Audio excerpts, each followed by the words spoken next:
Have you heard the strange tales of the Whistler?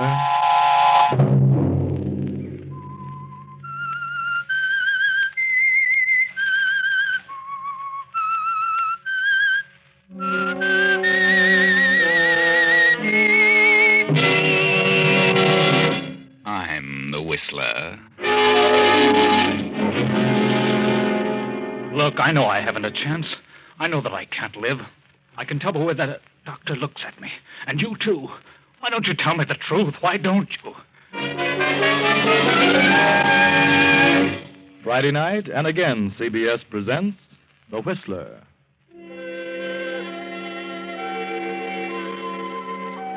I, the Whistler, know many things, for I walk by night. I know many strange tales, many secrets hidden in the hearts of men and women who have stepped into the shadows. And so I tell you tonight the unusual story of death in the air. A girl, a rather ordinary brunette of 18, plainly dressed, steps out of an elevator on the 14th floor of a swank apartment house and moves silently down the hall, pauses for a moment before a certain door, then turns the knob and steps inside. A handsome man of 35 jumps to his feet, stares at the girl a moment. Then she closes the door behind her. Who are you? What do you want? You don't know me. You never seen me before. But I know that you're Fred Blake. Yes, I'm Fred Blake. So what? What's the idea of walking into my apartment? I'm Mary Alberti. Mary Alberti? Does that name mean anything to you? Why, lots of people are named Alberti. Yeah. But I'm Mrs. Joe Alberti. Joe Alberti? Yeah. I thought that name would get a rise out of you. What are you doing here? Do you happen to know where my husband is at this moment? Joe? Why, certainly I know where he is. Who doesn't? This morning he was sentenced. By now he's in the state pen. Convicted of murder. That's right. A murder he didn't commit. He was convicted. He had a trial. But he's innocent. And you know it. He yelled up the bank messenger. He shot him. Then what became of the money? How should I know? Well, I know what became of the money. You have it. How do you figure that? Joe was working for you. As a chauffeur, he said. And I didn't know any different until he got into this jam. I didn't know what you were. Until he told me today. Just before he left. Yeah, and what did he tell you? That you were a gangster. And that he had nothing to do with the holdup or the murder. But that you planted the evidence on him. He was a fall guy. Now, look, sister, I ran a couple of nightclubs and little gambling stuff. But I haven't yet gotten around to holdups and murders. My husband wouldn't lie to me. He begged me to keep quiet about it. Because he was afraid if I made a fuss that you'd get rid of me. What a wild imagination Joe has. Joe told me the truth. Joe wouldn't lie to me. The jury didn't believe his story. He didn't tell him everything. He was afraid. Afraid for me. Will you get out of here or shall I call the police? Nobody knows what became of the $50,000 my husband was supposed to have taken. Nobody but me. So? So, since Joe's been convicted, I think I ought to have the use of the money. So fork over, Mr. Blake. Well, of all the brainstorms, you expect me to give you $50,000? I do. If Joe grabbed it, it belongs to him. And since Joe's gone, it all becomes mine. Are you nuts? I know you don't carry $50,000 around with you, but you can get it tomorrow in cash. So I'll give you till tomorrow at noon to hand it over. That's 12 hours, Mr. Blake. And if I don't? Then I'll kill you. I see. Well, where can I locate you tomorrow by noon? At my hotel? Very well. Just take this notepad and write your name and address. And your phone number. Okay. There. There you are. And bring it in person, Mr. Blake. Oh, of course. I wouldn't want anybody else in on this. And if you don't show up with the money tomorrow, well, I'll catch up with you sooner or later. You'll pay eventually. I know you will. I think I'll run up to the penitentiary and have a talk with Joe. He's all mixed up. He isn't mixed up. Not now. No? No, Mr. Blake. Joe's dead. What? Dead. Killed himself on the way to the pen. He knew he was stuck and he couldn't face it. You did that, Blake. You killed him. So now you're going to pay. Through the nose. Good night, you dirty rat.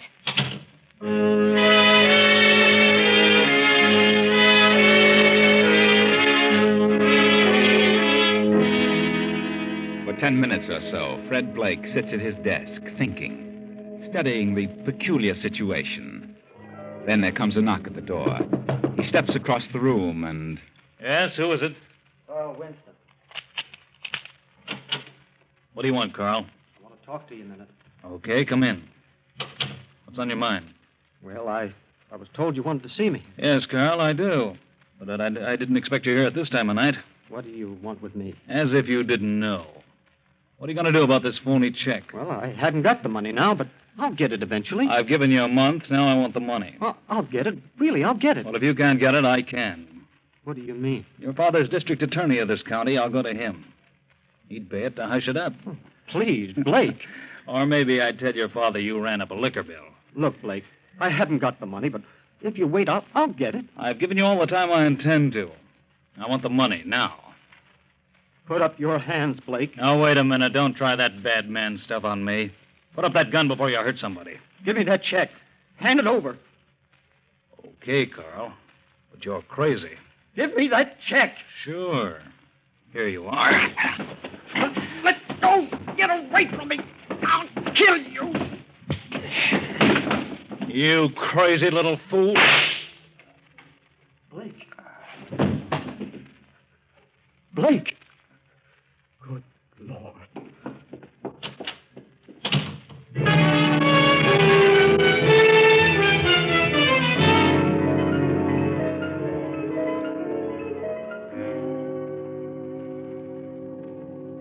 For many hours, Blake hovers between life and death.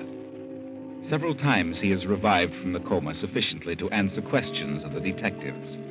Now, several days later, a week to be exact, the district attorney holds a conference. Tell me, Blake, on the night you were shot, did you see your assailant? No. Do you remember anything that happened? Well, I remember the shot. Felt a stab of fire in my chest. Came to in a minute or so, I guess.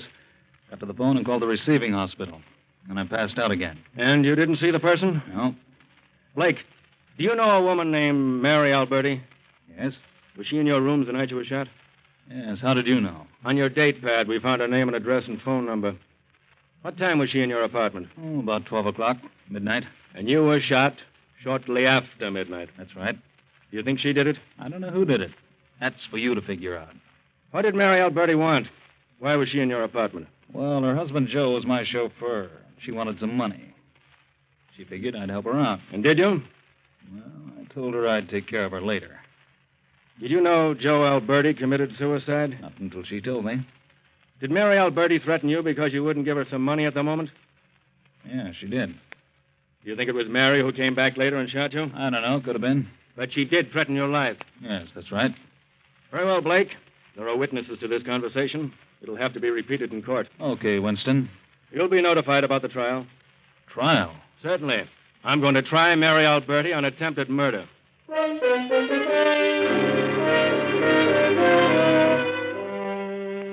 And so Mary Alberti is tried and convicted and sentenced for from 5 to 20 years. And now, 5 years. 5 long years have passed. Fred Blake has become wealthy, the boss of every racket in the county. And District Attorney Winston has been reelected on a new platform, a vice cleanup campaign. Fred Blake sends for the district attorney. Come in, Winston. Sit down. Have a cigar? Thanks. What's on your mind, Blake? Well, I wanted to have a little talk with you, Winston, about your campaign. Campaign is over. I've been reelected. Yeah, but I mean your so-called cleanup campaign. When does that start, Winston? It started the day I was reelected. I see. My name at the head of your list?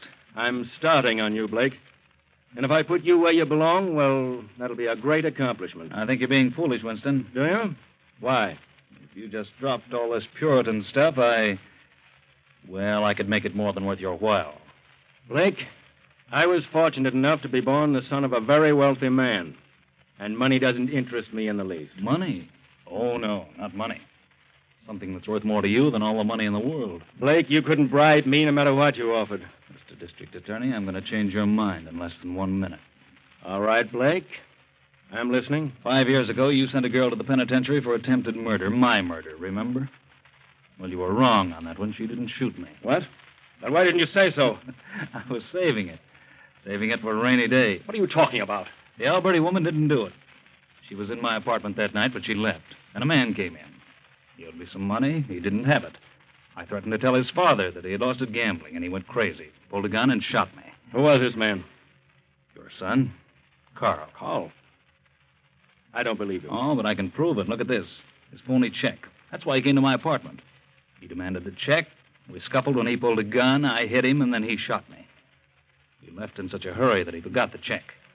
I see. But there's something more important than the check. Yes? What? A gun. A revolver. Whose gun? Take a look at it. One shot fired. Recognize that gun? Why, yes, it's mine. If ballistics were to check this gun and compare the bullet taken from my chest, they'd find a definite similarity in rifle markings. I see. Well, that's all there is to it. What do you say now, Mr. Winston? You've really got me in a tough spot, haven't you, Blake? If you care anything about your son or his future, you forget this cleanup business. All right, Blake, I'll think it over. It's something that can't be decided in a moment. Good night, Winston.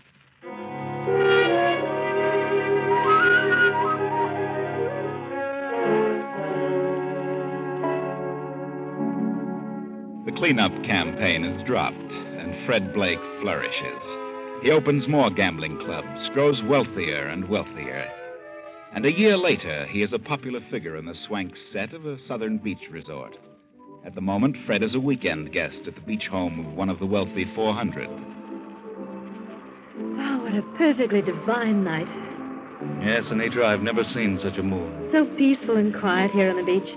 I didn't want to dance anymore. Well, let's sit down here on these rocks. All right. Anitra, Yes, Fred? What were you going to say? are you going back to Boston Sunday? Why, I don't know. I haven't decided. I've a few more weeks, but I really should get back. The magazine's so understaffed, and I've a world of illustrations to do. Why do you ask, Fred? Well, I thought if you didn't have to go back, you might come over to my place for a week. Your place? Oh, but Fred, Yes, I'm having some guests down for a week. Several couples from New York. Well, I don't know. I really should get back. Please come, Anitra. Please do.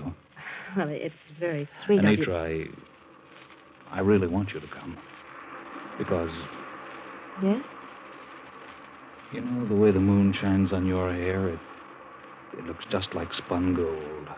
Does it? Is that what you were going to say? No. There are a lot of things I want to say. Do you realize what a beautiful girl you are, Anitra? Fred. I mean it. From the moment I first saw you, you knocked the props right out from under me. Nothing else exists. Nothing else matters. Nothing but you, Anitra. But, Fred, I'm wild about you. Crazy. Please, Fred, we better go back. You've got to listen, darling. I love you. Are you asking me to... Yes. I want you to marry me. But I'm a career woman. You don't want a career woman for a wife.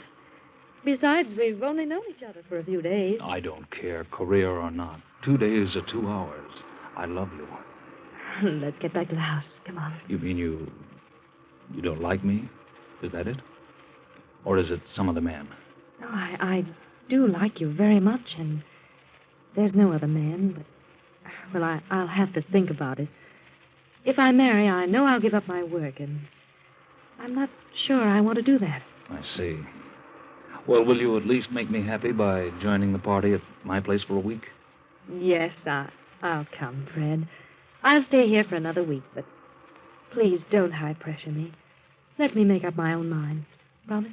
That's a deal. Shall we seal it? Certainly. With a kiss? Fred, Please. I love you, Anitra. Let's go back to the house, please.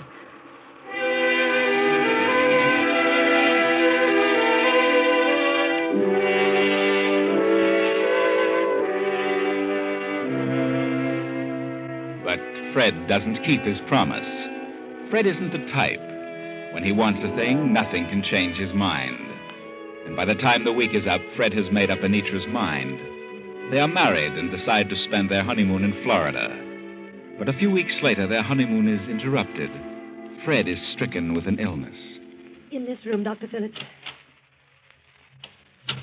Thank you. Fred, Yes, darling. this is Dr. Phillips. Yes? Well, Mr. Blake, what seems to be the trouble? I don't know. I don't know what it is. Dr. Phillips is a specialist from Miami. Yes? Suppose you tell me a few things, Mr. Blake. Well, I'm afraid it's some sort of paralysis. Paralysis? Yes. What makes you think that? Well, the first time it hit me, I got kind of faint. My feet and legs became numb, sort of crept up on me. At first, it wasn't so bad, but the next time it came, it affected my hands and arms, too. I got dizzy and I passed out. Oh, I see. You become nauseated, Mr. Blake? No. But after the attacks, I'm so exhausted, I can't even get out of bed. Well, I'd better give you a thorough examination. What do you think it is, Doctor? Well, I don't know at the moment. Well, do you think it's serious? Any interruption in the functions may be serious. Do you think it would be best to take him to a hospital, Doctor? I don't know yet. No, darling, please. I'd rather stay here with you. Yes, dear, of course, whatever you say. Please, Mrs. Blake, would you mind stepping out for a while? Oh, very well. I'll be in my room. Call me when you've finished. Everything's going to be all right, dear. Please don't worry. Yes, I'll be all right.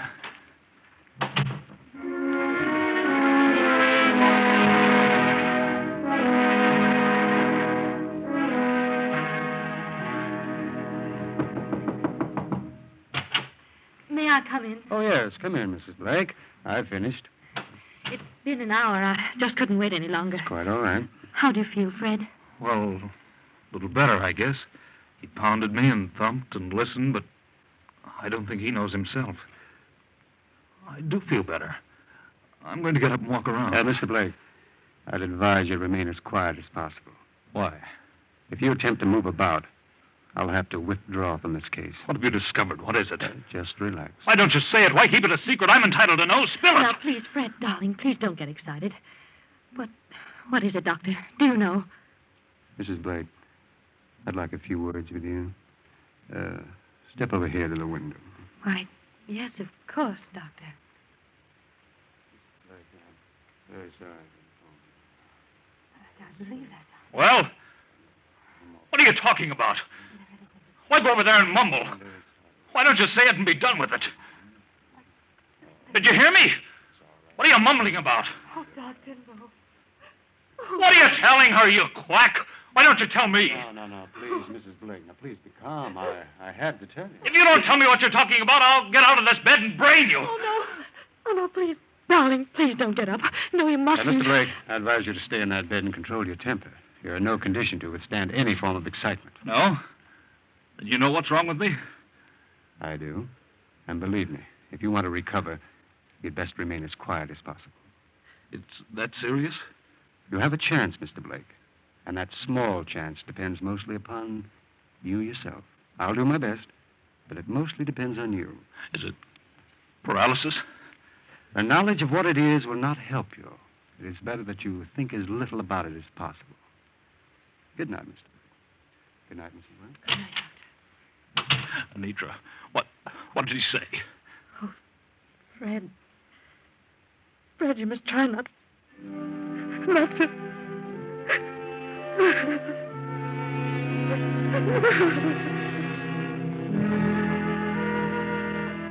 Another week passes, and Fred still remains in bed. He has had several more attacks, each one a bit more severe than the last. The doctor has made several visits, and Fred is now terribly frightened by the doctor's concern regarding his progress. Shortly before midnight, Fred feels another spell coming on, a little more severe. Anitra! Oh, yes, darling. Yes, Fred? I'm getting fainted. It's coming on again. Get the doctor. Oh, yes, Fred.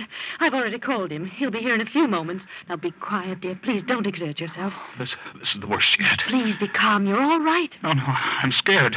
This is it.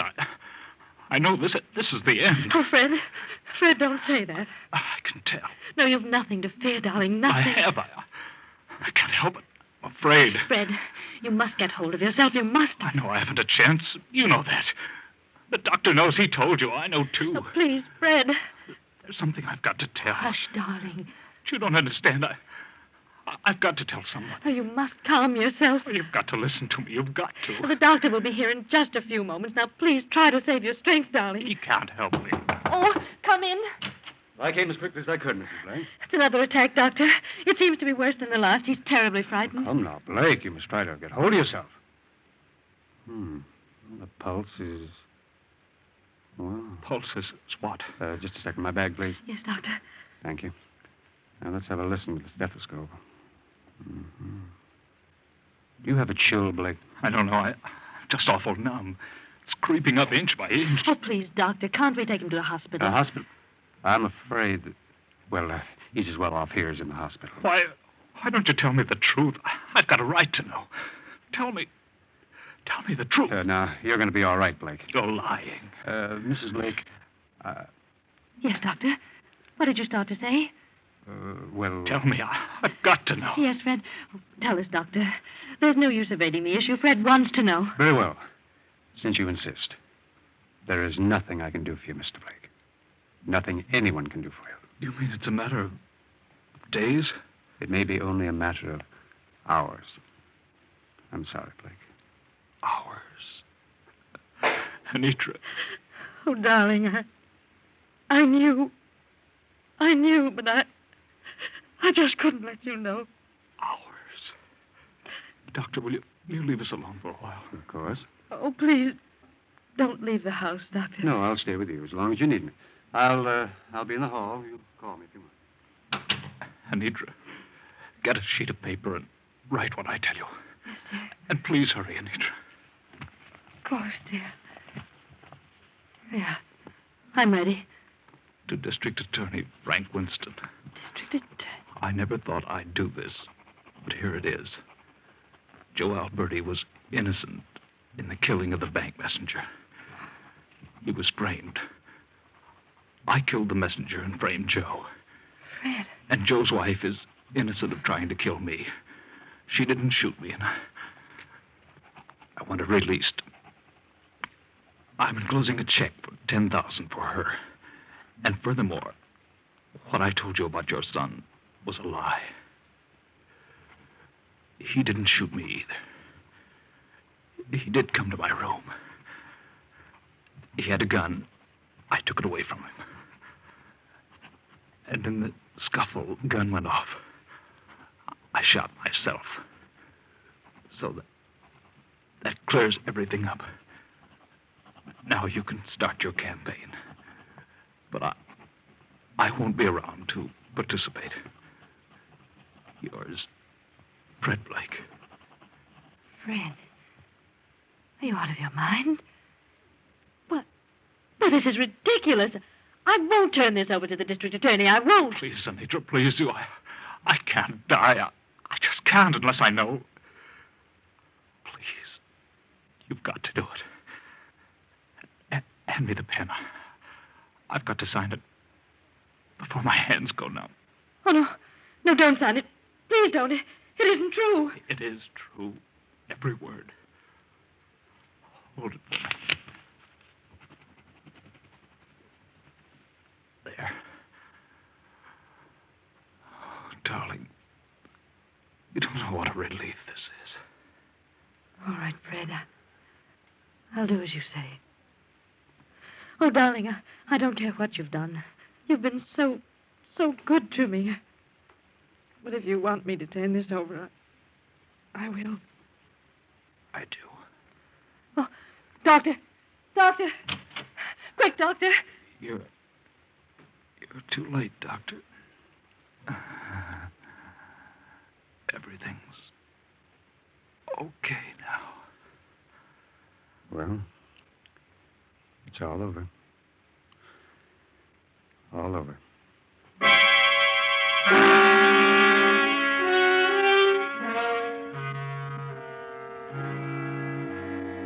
I was fortunate in getting a plane within half an hour after you phoned me, Mrs. Blake. I understand, and I appreciate your coming. Well, what is this about Fred Blake?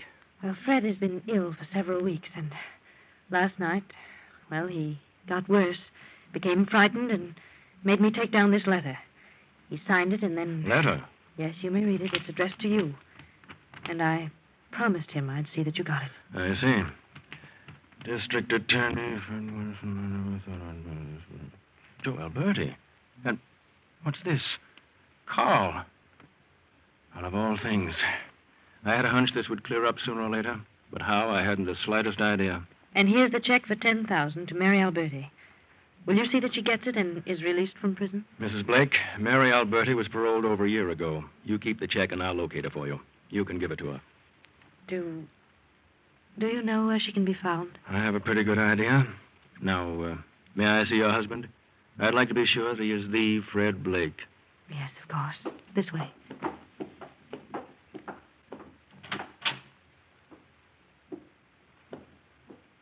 Yes, he's the real Fred Blake. That's all I wanted to know. Anitra. Is that you, Anitra? Good Lord, I thought he was dead. What is this?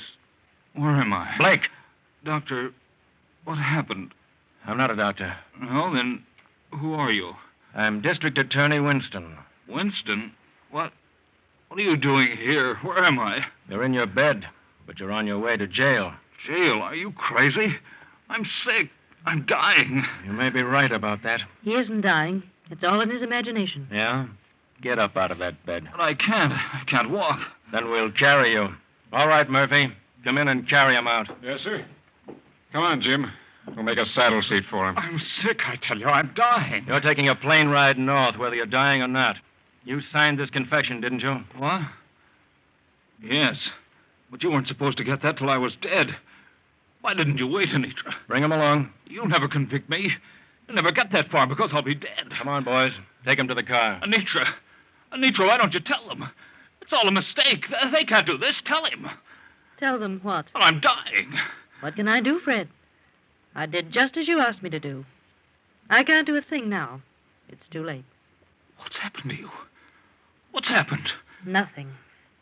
I've never been so satisfied in my life. What? I said this is the happiest moment of my life. Now get up, Fred. You can walk. You're stalling. There's nothing wrong with you. You're crazy. No, she's not crazy. She's clever. I've tried for over a year to work this thing out, and she did it all by herself. Yes, Blake, Mary Alberti, now known as Mrs. Anitra Blake, is a very clever woman. Well, there you are. Mary Alberti, alias Anitra Blake, was a clever woman. She knew that her husband Joe was innocent, and when she was sent to prison for shooting Fred Blake, she made up her mind to eventually get out on good behavior. So she studied art, glamorized herself, changed her speech and appearance, and worked her way into the circles frequented by Fred. And everything worked out just as she planned. There was nothing wrong with Fred. He wasn't ill and he wasn't dying. Just a few grains of medicine each day was all that was necessary to bring on that numbness. And the doctor? Well, he wasn't a doctor. No, he was really the brother of her husband, the brother of Joe Alberti.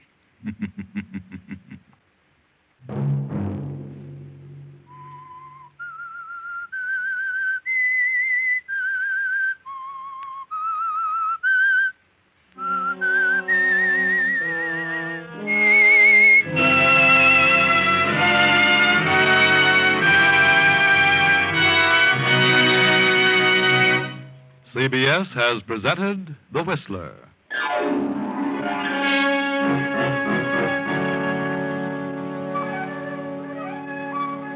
Original music for this production was composed by Wilbur Hatch and conducted by Ivan Ditmars. The Whistler is written and directed by J. Donald Wilson and originates from Columbia Square in Hollywood. Next week, same time, I, the Whistler, will return to tell you another unusual story. Good night. This is CBS, the Columbia Broadcasting System.